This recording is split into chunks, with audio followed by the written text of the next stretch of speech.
In an effort to appease the criticism that it's been facing, the social media platform TikTok has introduced a new feature to curb the amount of time that kids spend on the app. The company has announced it will set a 1-hour daily screen time limit for users under 18.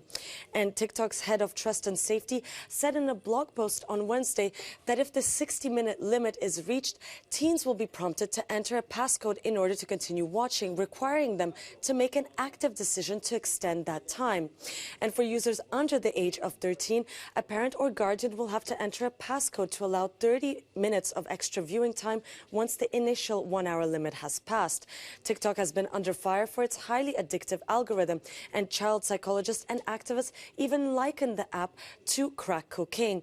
And critics believe that TikTok just isn't doing enough. This measure, while welcome, is a band-aid on a serious wound. The serious wound being the psychology of our children, which is being affected by a platform that within 2.5 minutes of setting up a new account as a 13-year-old girl is sending it self-harm content, as our research has found. TikTok is owned by the Chinese company ByteDance, and China has its own separate version of TikTok called Douyin, which offers a very different experience to what's available to children in the West. For example, it is restricted to 40 minutes of daily use for children under 14 and is inaccessible to them between 10 p.m. and 6 a.m.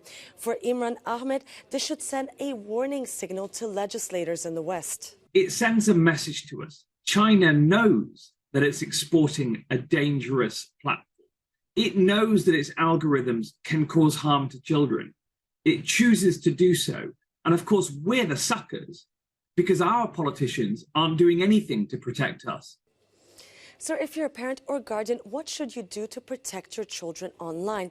Well, we spoke to Dr. Linda Papadopoulos, and here's her advice. The interesting thing about sort of social media and the online world is that, kids have been born into it. Parents, I feel, oftentimes feel like they're playing catch up. My advice to parents would be make a point of understanding, get online. Handing over a phone is like handing access to the whole world, right? You wouldn't let your child walk down the street without some sense of guidance. They need guidance here too. Ultimately, social media platforms like TikTok are all facing the issue of whether to put in place measures against their own success in order to keep children safe online.